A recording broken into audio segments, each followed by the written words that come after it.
How do you forge a lasting legacy through personal branding?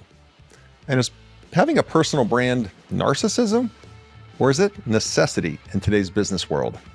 Today's episode is going to answer that question and give you a 4-step process on how to start your personal brand and how to grow your personal brand so that you can be more effective and more successful in business. This one is great. Enjoy. Victoria has over 20 years of experience as a corporate executive, a board director, and a professional public speaker. She is also the #1 best-selling author of Influence Unleashed, and we're going to talk about that book today. Nicknamed the Turnaround Queen and the CEO Whisperer by former colleagues and employees, Victoria inspires and empowers her team and clients to change mindsets and drive growth in business, leadership, and culture. She became a chief operating officer at just the age of 24, president at 35, and a CEO at 41. She's a prolific motivational and inspirational speaker and has delivered keynotes discussing the significance of whole human leadership. Again, we're going to talk about that, and being an empathetic and authentic leader, as well as the importance of personal branding and its impact on professional growth. And I know I've read her book, Influence Unleashed.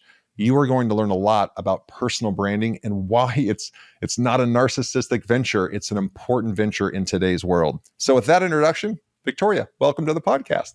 Hello, Roger. Thanks for having me. Happy to be here. Yeah, my pleasure. My pleasure. So I kind of want to dive right in because you've had to have had this unique journey. And from reading your book, you have, at 24, you become a COO. That is pretty young. So can you talk about the genesis of how your career just went into overdrive so quickly? I can. And I recognize it's very unique. And lots of people want to understand, like, how do you get there? And you can. But at age 24, it was a bit of an anomaly. Yeah. But it comes as a result of the fact that I started working at age 11. And not just babysitting. Like, I worked in a hair salon doing everything but the actual hair work. And then my first leadership role was at 14 as the assistant manager of a shoe store that I worked at while I was in high school. Graduated high school at 16, went off to university, worked at a bank in their contact center because it was flexible to accommodate my school schedule, and got promoted up through the ranks from there. Got relocated cross country. I had plans of being a lawyer, but I put that off for what I thought was only going to be a year to take the relocation for the bank that I was working for. And I realized I loved the corporate world. I loved the leadership position that I was in. And so I ended up working for 6 years in financial services and banking operations, running large-scale contact operations for them. And then I got a call from a recruiter for that first executive role as chief operating officer for what I'll shorten to BPO, but it's business process outsourcing. So think outsourced anything, but at that point, outsourced contact center. And although it was a stretch role for me, because I led every function of that organization except for finance, they put me into that role for a number of reasons. I did have many years of work experience despite my age, although I will joke that I lied about my age in the opposite direction if forced at that point. What woman does that, right? And they had large banking clients, and I had worked for 2 of Canada's largest banks at that point, running large call center operations. So there was lots of ticks in the boxes. And the other thing I will say that I think really helped me, I've never been a fan of fake it till you make it, except when it comes to confidence. I've always appeared confident even when I really was not. And part of the reason I've done that is because I recognized very early on, confidence is often equated to competence. And so that is how I got hired into that role. And then I really surrounded myself with people who knew particularly all the functional areas that I did not. I've always been a proponent of hiring people with more different, better experience, people smarter than me. I've never shied away from that. Yeah. That's how you build a great team. If we can just double click on don't fake it till you make it, except confidence you kind of have to display, which to me is kind of faking it till you make it. So how do you differentiate those two? Like, or do you? I do, in that I see far too many people who claim to be subject matter experts or have knowledge over things that they do not, or experience and expertise in particular roles, industries, whatever, that they do not. That's where I draw the line. So for me, it is about being an authentic leader, about being absolutely true to what I say to everyone. There's no different version of Victoria that you're going to find. But putting on a brave face from around confidence for me is not lying. I feel comfortable with that, but to nothing else. Yeah. Actually, if I can paraphrase you, it's hey, I'm confident in this role. I'm going to crush this. We're going to crush this as a team, but I don't have all the answers and I don't have all this figured out. But I'm confident enough that I know we will get this figured out, which is a very different approach than like, yeah, I know what I'm doing when you really don't know what you're doing. Yeah. So I get it. Well, what would you say, what advice could you offer young professionals that are listening? And the audience for this show, is a lot of entrepreneurs. It's also a lot of people in corporate leadership roles that are thinking about making that switch to entrepreneurship, and they're listening to this for help and education. And our audience skews a little younger. What advice would you offer for young professionals that are just getting started in the game so that they can fast track their career if that's their wish? There are things that I attribute my career success to, the first of which will be an extreme amount of resilience. And I'm sure we can have some further conversations around that and how to develop that. The other has been around a high level of performance. And I think it's changed and evolved significantly from when I first entered the workforce. So yes, performing well, understanding how success is measured in that role, in that company. Where there's now a nuance that's slightly different is we're in a skills economy. So I tell particularly the younger people, who are listening, who are entering or earlier in their career, to be really clear on skills that are required, not waiting for your boss or employer to help develop those for you. Be really clear on where things and the strategy is going, and make sure you're, up leveling your skills in those areas. That's helped me. Personal brand has certainly been another one that has helped me. And the last I'll state is around the authenticity really matters. I made some mistakes early on out of fear. Fear and poor examples set for myself. So I had to unlearn and pivot and change the way in which I showed up and the way in which I led. And a big part of that is being comfortable with who I am. And that when I said there's no different version of Victoria, there was 20 years ago. There was never lies, but there's what I didn't tell you. And, sharing some vulnerability and lived experience. Yeah. Yeah. Can you go a little deeper on that? Maybe something that because everyone listening, I'm sure, has those moments where I didn't tell them what was incorrect, but I also didn't give them the full story. I think an example would be wonderful. Well, so I started sharing this very publicly, probably 10 or 12 years ago, maybe in smaller circles before that. But a big part of my resilience, my why, and why I strived so hard and have been so driven is my early childhood. And so I'm born to a drug-addicted teenage mother who was exceptionally abusive to me. I went in and out of the child welfare system, ultimately to be adopted out of that environment. And but by parents who were very much in the lower socioeconomic position. My dad was a janitor, my mom a secretary. And I remember my mom said to me, I think I was 10, 11 years old. I'm not sure. I remember she said, Tori, you need to do better than us. And she meant socioeconomically, she meant, by vocation and education. And I'll tell you, Roger, I don't think she ever actually had to say that to me, because I was determined I was going to be better than biology or circumstance. That was a big part of what fueled me to be a better version of myself every day. My definition of success in my 20s was very different than it is now when I think about legacy and impact and purpose and what I want to be doing. But that one is my driver. But how it influenced me in a negative way, and particularly as a leader, was one, the fear to share that story with anyone. But two, I've always had a very, very strong resilience about me, but I think there's healthy and unhealthy ways to do that. Compartmentalizing and not processing some of that adversity and trauma and just putting it away and building walls. That's not the healthy way. And so for me, I was very good at putting walls around me to protect. And I did that in the work setting as well. When I stepped into that role at 24, I was a brand new mother. I was the youngest executive by probably 2 decades. I was the only woman, and I happened to be a member of the LGBT community. I was married to a woman for 11 years, whom I gave birth to our children to while in my marriage with her. I now happen to be married to a man, but I'm still very openly queer. And so for all those reasons, I was like, I don't want anyone to question why I've earned a seat at the table. I also don't want to show any emotion or vulnerability. Some of that was to do with my backstory. Some's to do with being a woman in business. And we can certainly go further down that and what that means. But that's a big part of the why, what's drived me, and part of how I showed up early on. Yeah.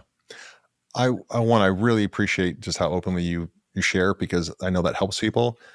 And Victoria, I cannot tell you how many guests I've had on this show that when we get right down to it, there was, successful guests, people that are very successful and have accomplished great things, that at some point in their childhood or young adulthood, there was trauma.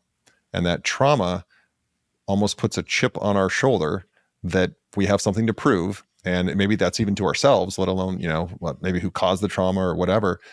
And I had one guest on, and I'll never forget this for the rest of my life. He said, Roger, that trauma is rocket fuel. But if you don't put a guidance system on that rocket fuel, the rocket blows up, and you turn into an alcoholic or a drug addict or, gambling addict or whatever. You're going to find some place to send that energy if you don't send it into a positive way. But I'm telling you, there's just something about, you talked about resilience, and I was not going to let us get past this, because resilience is how entrepreneurs win. And so much of us have trauma from our childhood in different levels. Everybody has it at different levels, and it means different things to them. But that just seems to be a common theme, that people have taken that adversity and used it as a rocket fuel to then go accomplish what they want to. And so I just appreciate you openly talking about that, and that was your rocket fuel, that you put a guidance system on, thank goodness. Yeah. Thank you. This segment is sponsored by Rockbox Fitness Franchising. Take control of your destiny and join the boutique fitness revolution with Rockbox Fitness. If you're ready to make a real impact in your community and own your own business that empowers people to achieve their best life, then Rockbox is the opportunity you've been looking for. They provide comprehensive support from site selection, upfit, training, and turnkey marketing, so you can open your studio with confidence and a strong recurring revenue member base. Visit rockboxfitness.com and click on franchise opportunities to learn more about this exciting venture in the fast-growing boutique fitness industry. It's time to turn your passion for fitness and for business into a thriving venture.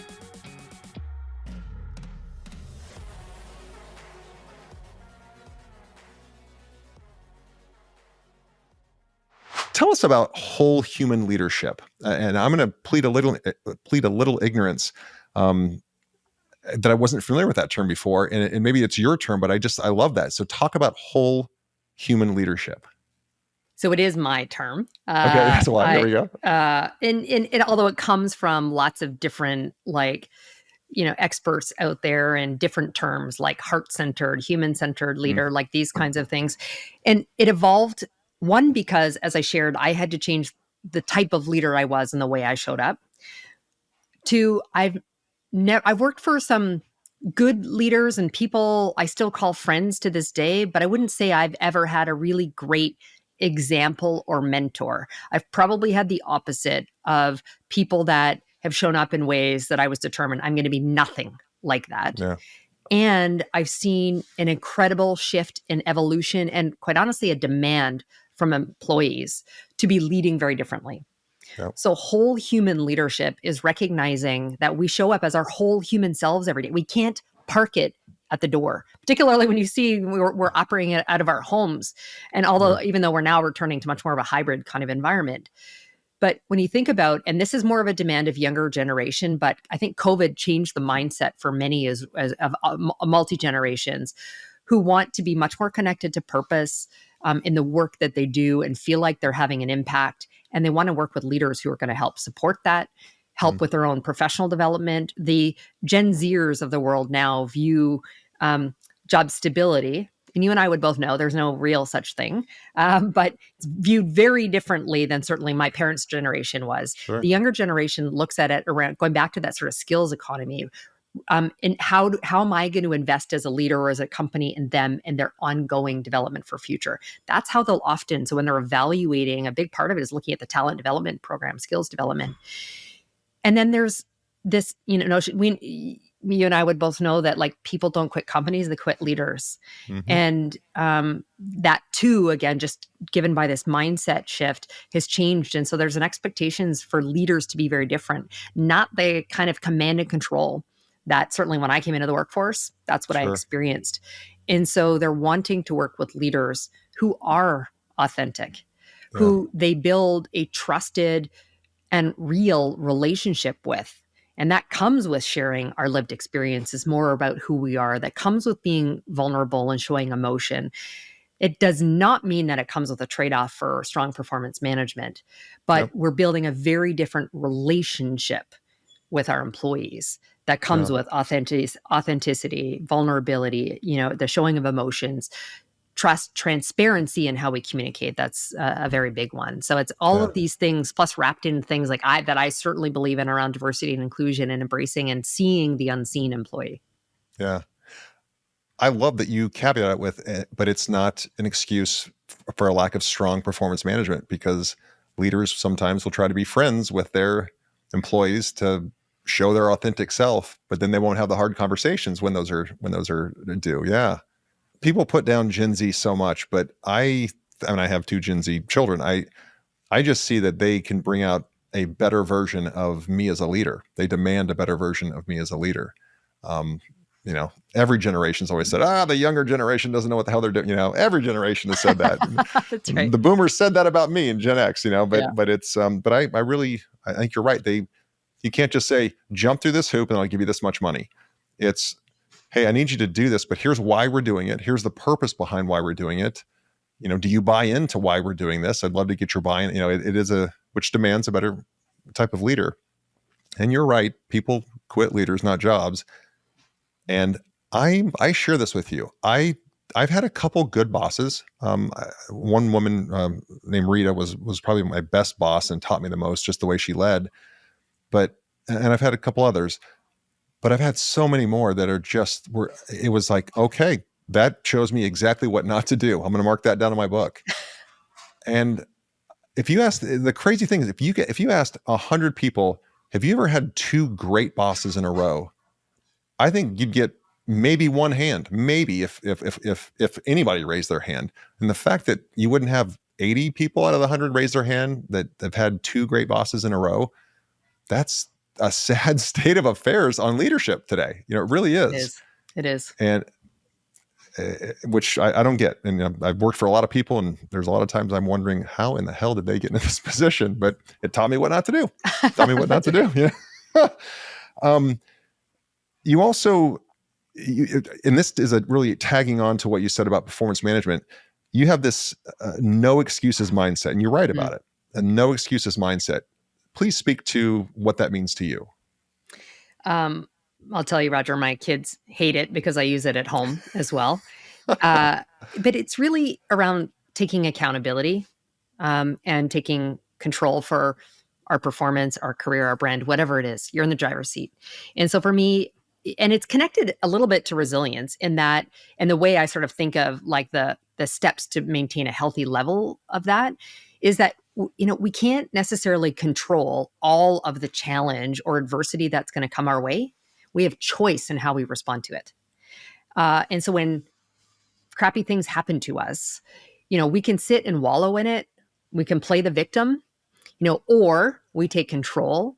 We change our mindset. We model the thinking, the language, the actions and behavior that will move us forward that are connected to the goal or objective that we have for ourselves. And so that's where, I am highly emotional. And when I'm angry or sad, you're going to see that immediately. And I give myself that period to grieve, but then I move on. And so that's what I mean by that sort of mindset. And again, it's not that I don't want us to allow and feel what's happened, but again, we're in control of how we move forward. Okay, so let's go a little deeper on this because it just ties into literally everything we've talked about. Because it's funny, I compliment Gen Z about making me become a better leader. But I also struggle with what feels to be pervasive in the world now is this victim mentality. And, I'm a victim and you've triggered me and I can't be around this. And when that I struggle with, and I would love to get your thoughts on, because I'm about that too. No excuses. You got to be a human being, and you're going to have I have emotional reactions. And then I move on, and and I think the best leaders will have a reaction, but then they'll move on. And then if they have an overreaction, they'll apologize to their team and say, I lost my stuff there for a bit. Apologize. Let's move on together. But this victim mindset is, I'm struggling with it. I'm really struggling. I'd love to get your input. Yeah, I do too.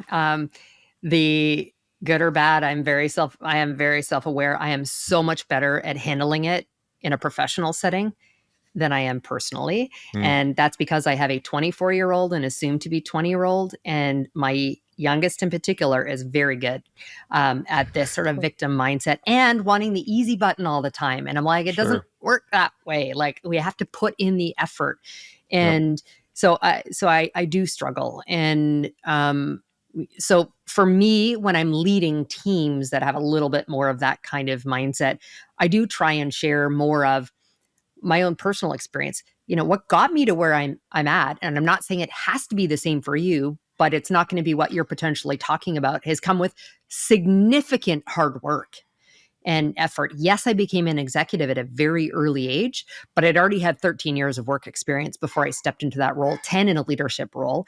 And my choice, but I've almost always worked 60 to 80 hours a week. I've bought or built companies, and I did that as the side hustle. And so I believe, there's your 9 to 5 and your 5 to 9.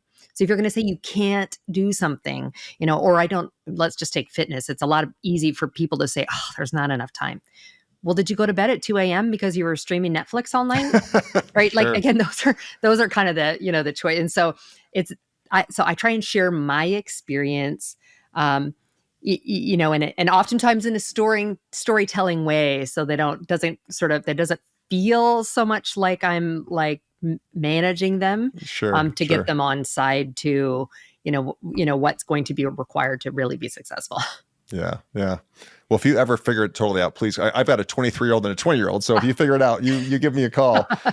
I've been most excited to, once this interview was booked, I became most excited after I read your book, and holding up the screen here for those of you watching on YouTube is Influence Unleashed, available on Amazon, and a great book, a tight read, but packed with advice on personal branding. And I'm just going to admit to you that I am now, obviously have a podcast and I'm making content, but it was only a year and a half ago that I started this, because I always felt, oh my gosh, personal brand, that's for a young fitness trainer on Instagram or for a celebrity.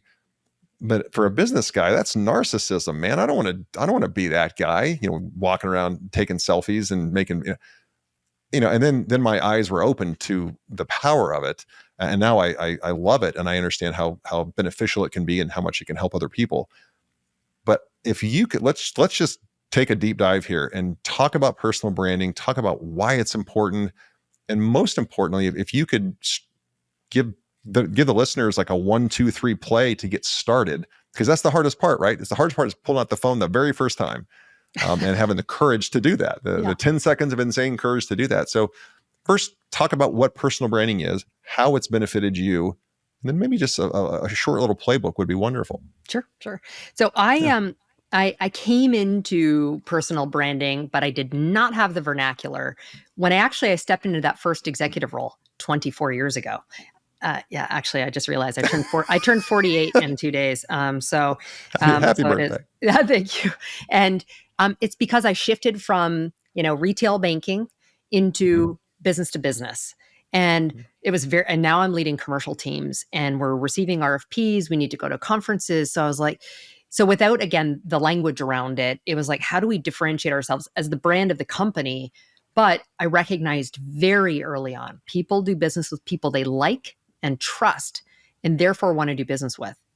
So how do me as a leader, how do my sales and client teams show up in a very different way. So it started a very long time ago. So I've been at it for a long time. So I will tell your listeners, if they're going to go and Google me, like, it's pretty expansive. I've just been also doing it a very long time.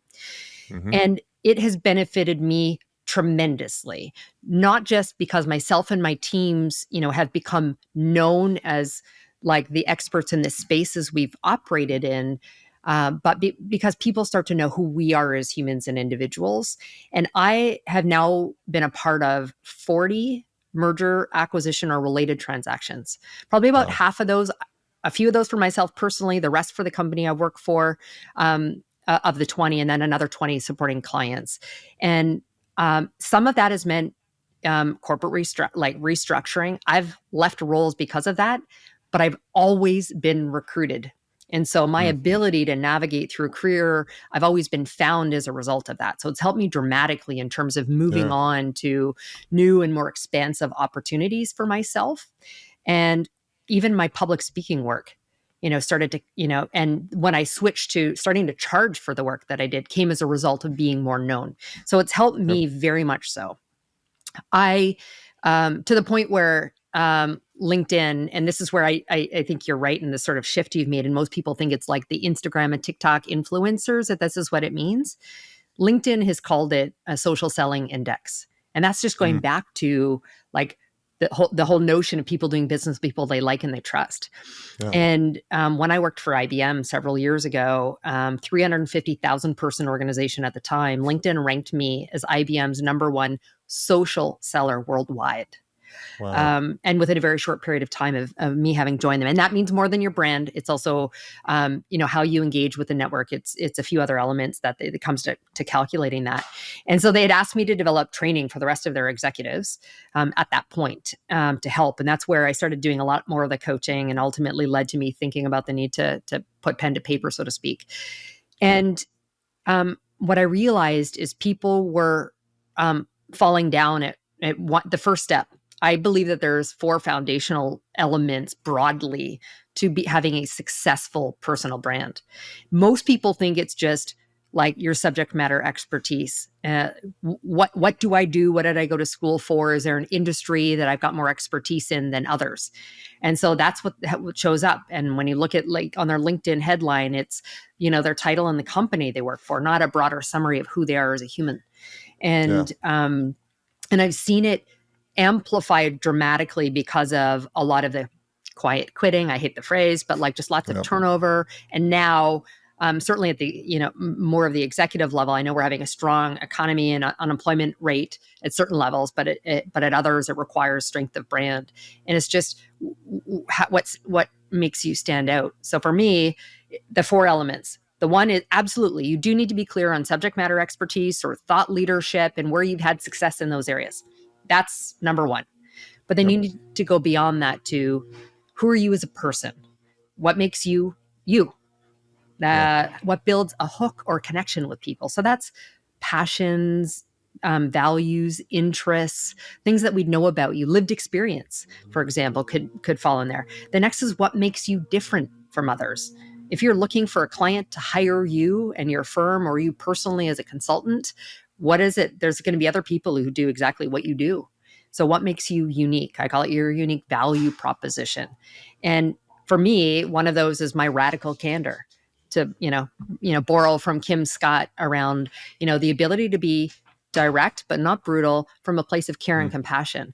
CEO whisperer, you said, is one of my titles, comes because I don't tell the C-suite executives that I work with what they want to hear. I tell them what they need to hear. So that for me is both who I am, but it's also very much a differentiator in the world of professional services. Sure. And then the last thing is legacy and impact. And what do you want to be known for? And I'll tell your listeners, this will very much evolve and change over time. I told you that my version of success was very different in my 20s than it was when I crept into my 30s, and very much now into my late 40s.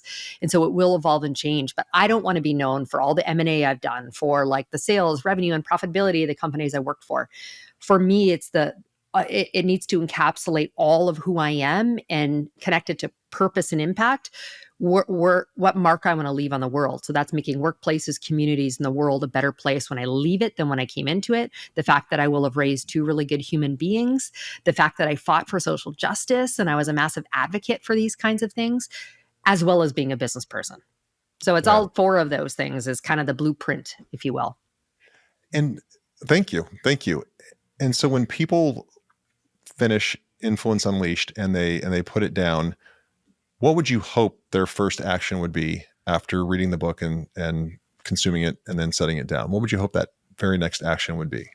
Well, they can go to my website and download the actual companion book that allows you to then take everything you've learned and processed and put it down digitally, or I'm a total digital girl. No paper for me, but to start to be incredibly reflective and think about these elements and how you are showing up.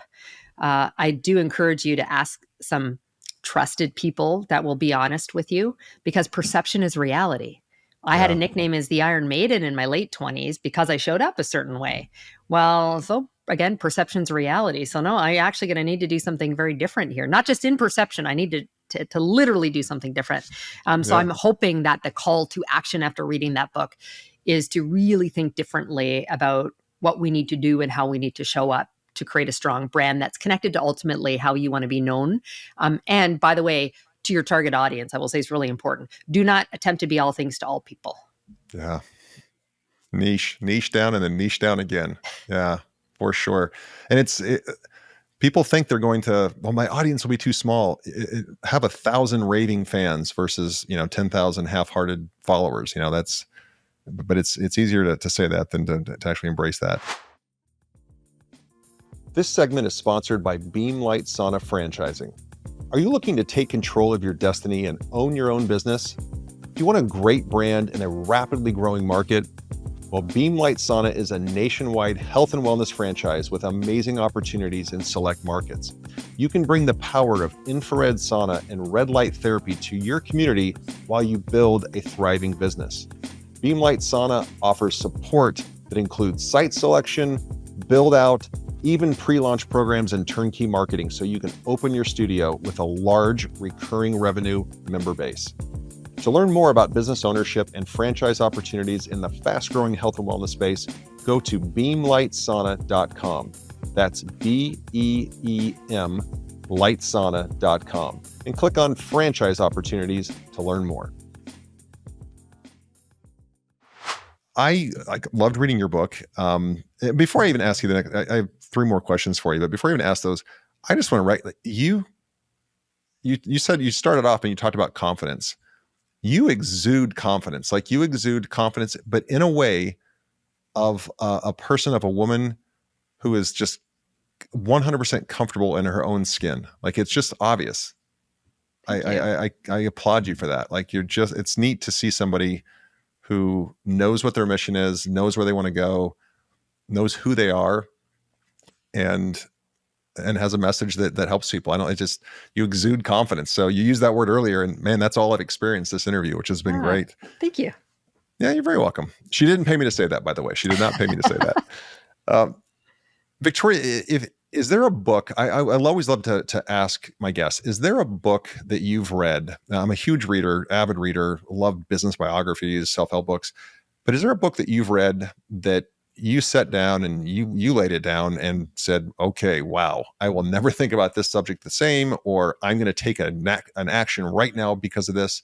Is there a book that you read that truly was pivotal for your career, for your life? Yeah, that's hard, Roger, because like you, I've been an avid reader, although it's almost all shifted to audio now for me. And there's been so many. And actually, one of the first ones, and it just changed the way I looked at so many things, was actually the book Freakonomics. I don't know if you remember it. Just thinking, even for me, it was just in the business world. And you think about how data gets presented and how we use and leverage that and the stories that get told with it. So that was super helpful for me in just the way I think about things.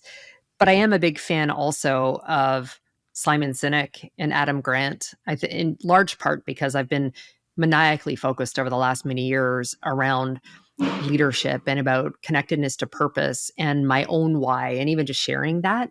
And so those are ones that, often leave me thinking very much so. And the last one I'll say, and I know I'm not giving you specific books other than Freakonomics. The other one who I just think is phenomenal and has always made me really think is Malcolm Gladwell. Love his work. Yeah. I actually watched a masterclass of his on that platform, masterclass, just how he builds stories and how he finds the data, but then anybody could write about the data that he researches, but it's how he turns it into a narrative that's really special.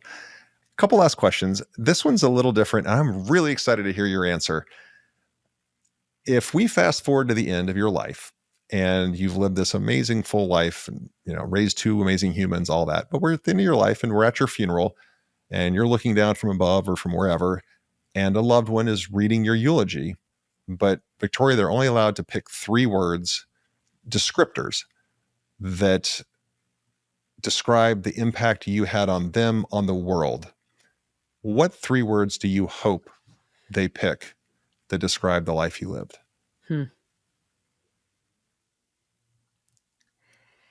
That's tough. I'll give you the words, but not all of them are sort of impact on world, but so much so uniquely who I am. So I think they will use the word resilient. Mm-hmm. They might use the word fierce, but in the most positive sense of the word. And I'm torn with the last one to describe. They'll say impactful, because that is very much how I live, and it will be on a multitude of fronts. Yeah. Wonderful. And then last, if I gave you a magic wand, I'm also excited to hear this answer. If I gave you a magic wand and you could wave that magic wand tonight and make one change to the world, one change the way the world is, just the way the world exists. If you wave that magic wand tonight, when we wake up tomorrow morning, how is the world different according to Victoria? That one's an incredibly easy one for me.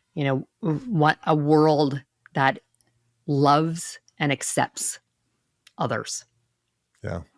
I'm saddened by the state of our world because of that very reason. People like to find other reasons to hate other people, which is just an atrocity. Yeah. Yep. Agreed. I get a very similar answer to that question that the way you just answered it. It's answered in a different words, but it's the same feeling that just, can we not just all get along? My God, can we not just all get along? Like, good. Well, most important question, where can people, obviously they can get your book off of Amazon, but where can people connect with you, follow you, just be part of your journey? So I have a website, which is Victoria-Pelletier.com. I'm sure you'll have that in the show notes, so no one needs to worry how to spell it. And then if people choose to connect on the various different platforms, all the links will take them from that site directly. Perfect. We'll put the website right there in the show notes so that they can just click on that and make it super easy, and I don't have to spell it. That's fantastic. Well, thank you so much for your time today, and more importantly, thank you for your candor and just being the open person that you are. It's been great and a lot of fun for me. Thanks for having me. Thank you for tuning in to the ThriveMore podcast. Don't forget to take a look at the show notes for any of the resources that we mentioned during the podcast, and if you haven't already, be sure to hit the subscribe button and turn on your notifications so you have access to the latest and the greatest. You can connect with me on any of the socials at Real Roger Martin, and be sure to check out our website, ThriveMoreBrands.com. There you'll find information on the brands we support and information on franchising. Thanks again for tuning in.